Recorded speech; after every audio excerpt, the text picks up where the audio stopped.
За үүнийг уншиж байгаа цаг хугацааны мэндийг хүргэе. Тэгээд бид нэр энэ зохиолчийн номыг бол яг тэр хэвээр нь та бүхэнд дамжуулж байгаа. Ямар нэгэн хоёрын үзэл бодлыг өгөхгүйгээр. За 17 дахь өдрийн залбирал бидний байх ёстой газар.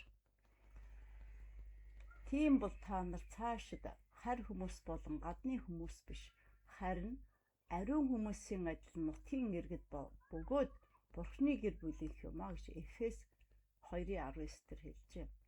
Үнэний баг нь ба суур болсон амьд Бурхны чуулган болох Бурхны гэр бүл 1-р Тимот. Бид зөвхөн итгэх бус аль нэг газарт харьяалагдах ёстой. Ямар ч гэм нүгэлгүй Эден цэцэрлэгтэй адил орчинд ч Бурхан хүн ганцаараа байх нь сайн биш гэж хэлсэн нь бид цугларалтыг бүрдүүлэн гэр бүлийн гишүүд болж хоорондоо нөхөрлөн амьдрахаар бүтээгдсэнтэй холбоотой. Хэн ч ганцаараа Бурханы зорилгыг биелүүлж чадахгүй.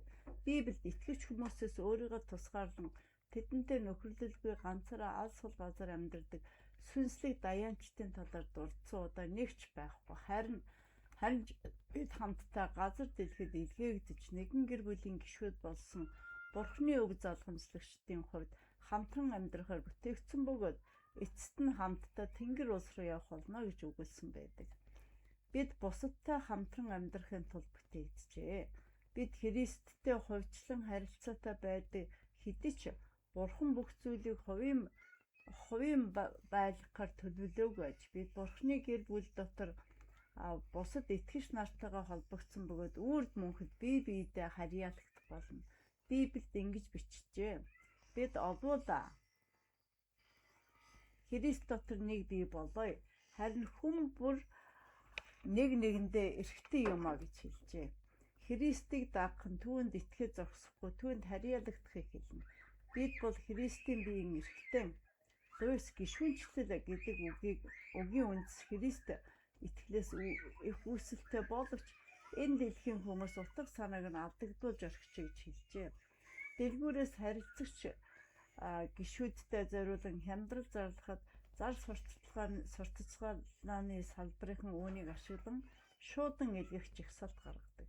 Цуглааны гишүүн болохын тулд ямар нэгэн шаардлага биелүүлэхгүйгээр зүгээр л нэрээ дэвшүүлж болдог болжээ.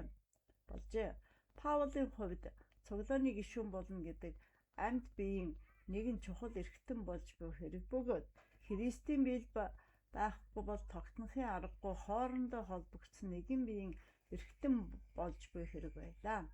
Бид гишүүнчлэл гэсэн үгийн энэ мэт Библиэд хэрэглэгдсэн утгыг сайтар ойлгож мэдэх хэрэгтэй. Чуулган бол барилга биш, харин нэгэн бие бөгөөд ямар нэгэн бүтэц систем бус харин амьд организм юм. Бид хүмүүстэй харилцах харилцаанаас өөрт оногдсон үүргийг мэдэж явдаг. Биеийн эрхтнүүд өөр хоорондоо үүргээ гүйцэтгэхийн тулд хоорондоо салшгүй холбогдсон байдаг. Христийн биеийн нэгэн хэсэг болсон бид ч үүнтэй адил юм. Бид Христийн биед тус тусын хүлээн авсан үүргүүдийг гүйцэтгэхийн тулд бүтээгдсэн бөгөөд Христийн бие болсон нь аль нэг цуглаанд харьяалагдахгүй бол амьдралынхаа хоёр дахь зорилгыг алдах болно. Бид хүмүүстэй харилцах харилцаанаас өөрт оногдсон үүргийг мэдэж авдаг. Библиэд ингэж хэлжээ. Эрхтэн тус бүр дангаараа биш, биетэй зөв нэгдмэл байхтаа үүргээ гүйцэтгэдэг. Бидний хэлж байгаа бие бол сонгогдсон хүмүүсээс бүрдсэн Христийн бие юм. Бид тус бүр дээр түүний биед өөрсдийн хийх ёстой үүрэг утга учирыг олох ёстой. Биеэс салангат тустай гарын хуруу, хөлийн хуруу юм бол бидэнд ямар үнцэн байх билээ гэж бид хүмүүстэй харилцах харилцаанаас л өөрт оногдсон үүргээ мэдэж авдаг гэж.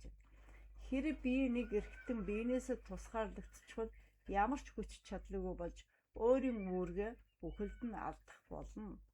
Цуглаанаас холдох үед бидний итгэлийн амьдрал хатаж эхлэх бөгөөд сүнслэг байдал маань оргоо хоосон болоход хүрнэ.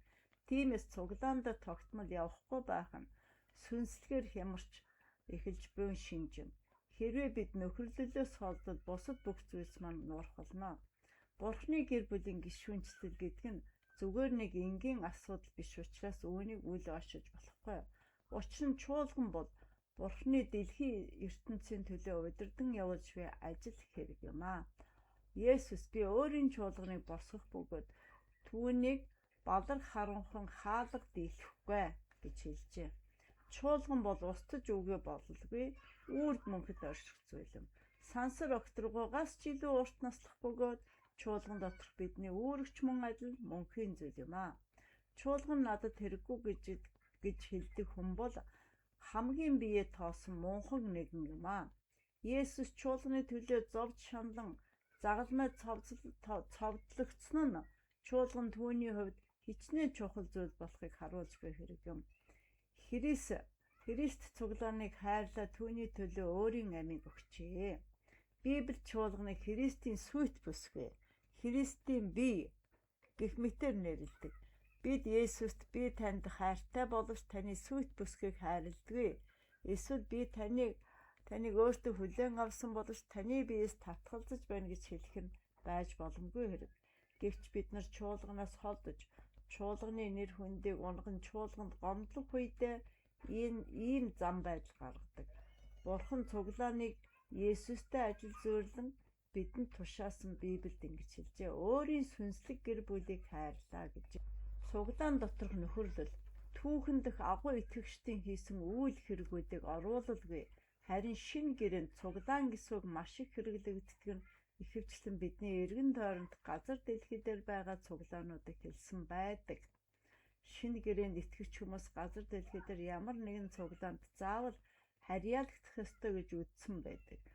Ямар нэгэн цуглаанд харьяалагддаггүй итгэгч хүмүүсийн хувьд бусаддаа муу нөлөө үзүүлэх гэм үйлснээр цуглаанаасаа хасагдан шийтгэл хавсан хүмүүс ч байдаг.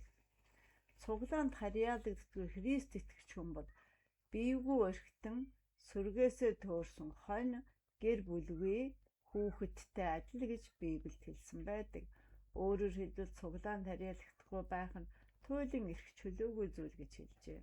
Тийм бол та нар цаашид харь хүмүүс болон гадны хүмүүс биш, харин ариун хүмүүсийн адил нутгийн иргэд болоод Бурхны гэр бүлийнх юм аа.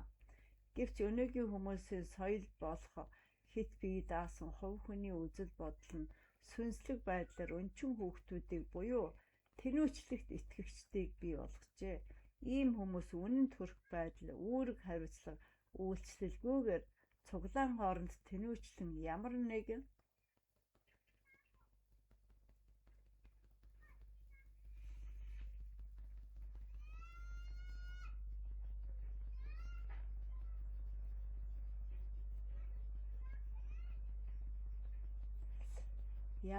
цуглаанд харьяалагдахгүй байсанд Христэд сайн итгэж болж болно гэж үздэг хүмүүс юм. Гэвч Бурхны таалал тэдэнтэй хизээч нийцдэггүй. Учир нь Библи биднийг цуглаанд харьяалагдад үйлчлэн бусадтайгаар нөхөрлөх хэрэгтэй мөчрийг тайлбарлаад хэлчихсэн билээ. Бидэнд яагаад цуглааны гэр бүл хэрэгтэй вэ? Цуглааны гэр бүл биднийг жинхэнэ христчин болохыг гэрчилдэг.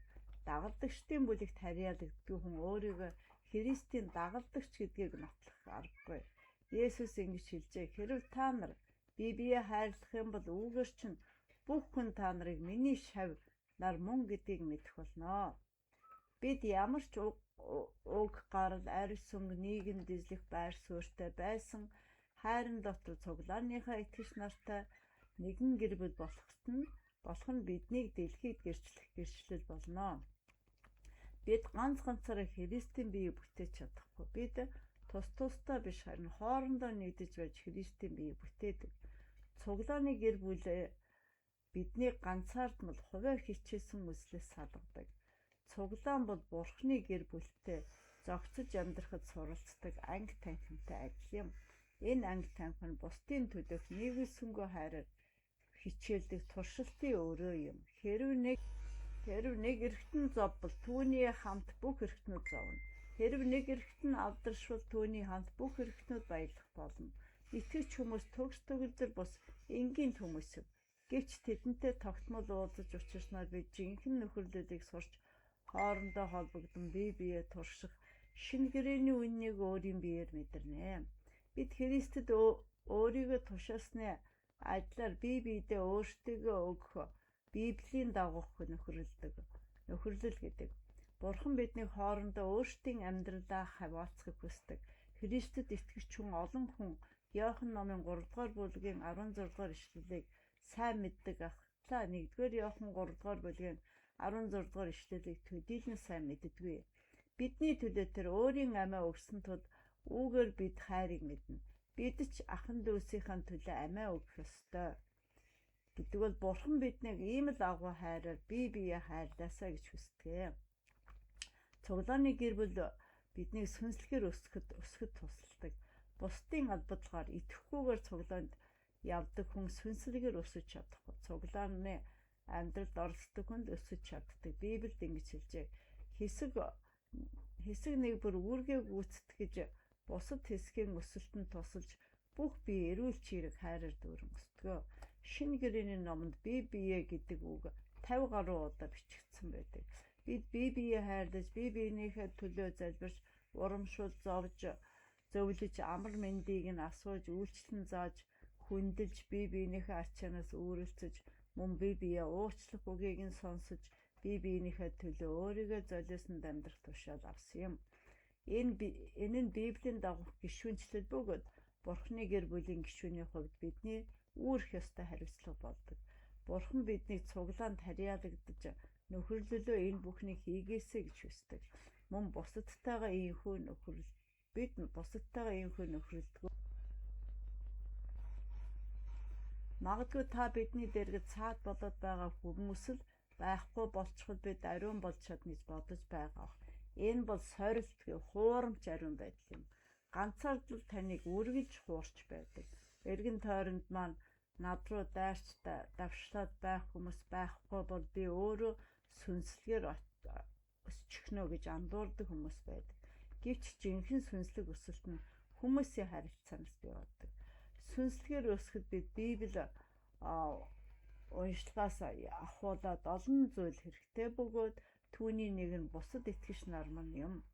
Бие биенээсээ суралцж, үгийг нь сонсож, харилцаагаар дамжуулан хурдан ахистай өсөж чадна. Бурханаас суралцсан итгэгч нар сурсан зүйлээ бидэнтэй хуваалцахад бид түүнээс суралцсан өсдөг юм аа. За ингээд 17 дахь өдрийн залбиудын 1-р хэсэг байна. Үргэлжлүүлэн 2-р хэсгийг та сонсоорой.